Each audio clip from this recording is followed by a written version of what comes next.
রংপুরের ৬টি সংসদীয় আসনে মোট ৪৫ জন প্রার্থী ভোটের মাঠে প্রতিদ্বন্দ্বিতা করছেন।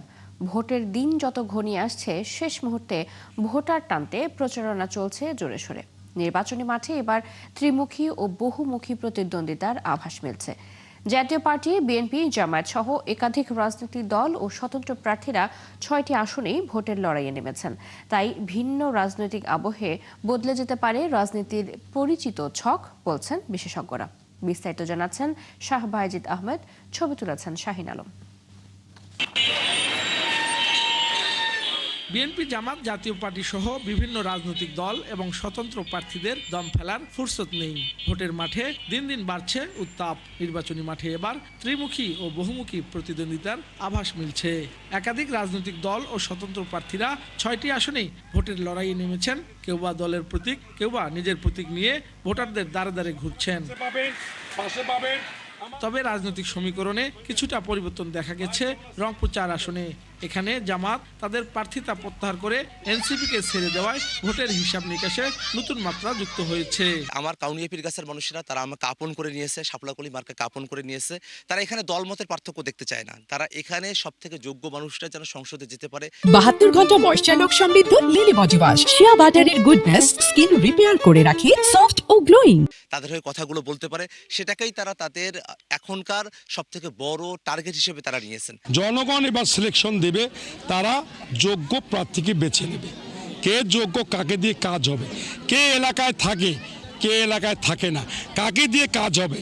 তাই আমি মনে করি এখানে কেউ যদি মনে করে যে আমি উড়ে আসি, জুড়ে বসছি, জনগণ আমাকে ভোট দেবে, সেটা তাদের ব্যাপার। অন্যদিকে রংপুর ১ গঙ্গাচড়া আসনে এনসিপি তাদের দলীয় প্রার্থিতা প্রত্যাহার করে জামাতকে সমর্থন দিয়েছে। জামাত মনোনীত প্রার্থী মোহাম্মদ রায়হান সিরাজি দাঁড়িপাল্লা প্রতীকে ভোট চাইছেন। এই আসনে জাতীয় পার্টির প্রার্থী ব্যারিস্টার মঞ্জুমের প্রার্থিতা বাতিল হওয়ায় বিএনপির মনোনীত প্রার্থী নতুন কৌশলে ভোটারদের কাছে পৌঁছানোর চেষ্টা করছেন। সাধারণ মানুষের ভাবনা, তারা পরিবর্তন চায়। আমরা এই পরিবর্তনের লক্ষ্যে সকলকে নিয়ে কাজ করছি। তাদের ভোটে নির্বাচিত হতে পারি। অবশ্যই জনগণের চাহিদা মোতাবেক যে সমস্ত ইতিপূর্বে অসম্পূর্ণ কাজ রয়েছে, যেমন নদী তিস্তা শাসন, শিক্ষা, স্বাস্থ্য, এগুলো অনেক পর্যায়ক্রমে যে কাজের উন্নয়ন, অবকাঠামো থেকে শুরু যেগুলো কাজ আছে, এই সমস্ত কাজগুলো করার জন্য চেষ্টা করব। আর রংপুর ৩ সদর আসনটি এবারের নির্বাচনে সবচেয়ে আলোচিত হয়ে উঠছে। এই আসনে জাতীয় পার্টির চেয়ারম্যান জিএম কাদের, বিএনপি ও জামাতের প্রার্থীদের পাশাপাশি তৃতীয় লিঙ্গের স্বতন্ত্র প্রার্থী মোসাম্মদ আনোয়ারা ইসলাম রানী প্রতিদ্বন্দ্বিতা করছেন। তার প্রার্থিতা ভোটারদের মধ্যে আলাদা কৌতূহল সৃষ্টি করেছে এবং নির্বাচনী আলোচনায় যোগ করেছে নতুন মাত্রা। রংপুর সিটির একজন সন্তান হিসাবে এখানকার সমস্ত আন্দোলনে ভূমিকা রাখার কারণে আমাকে আমার ক্লিন ইমেজের জন্য রংপুরের মানুষ আমাকে সমর্থন করবে। আমরা দেখতে পাচ্ছি যে নির্বাচন ব্যবস্থায় কোনো রকম নিরপেক্ষতা থাকছে না।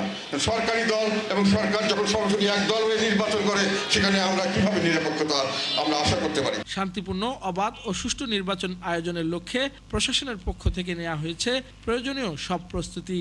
রংপুর, কুড়িগ্রাম, লালমনিরহাট এবং গাইবান্ধা, এই 4টি জেলায় রংপুর সেক্টরের বিজেপি সদস্যরা মোতায়েন থাকবে।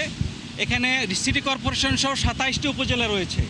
এই 27টি উপজেলার মধ্যে 26টি বেস ক্যাম্প করে আমাদের 74টি প্লাটুন এখানে মোতায়েন থাকবে। অলমোস্ট 3000-এর কাছাকাছি জনবল এখানে মোতায়েন থাকবে। ভোটের দিন যত এগিয়ে আসছে, রংপুরের রাজনীতির উত্তাপ ততই বাড়ছে, এমনটাই মনে করছেন রাজনৈতিক বিশ্লেষকরা। শাহ বায়েজিদ আহমেদ, 71, রংপুর।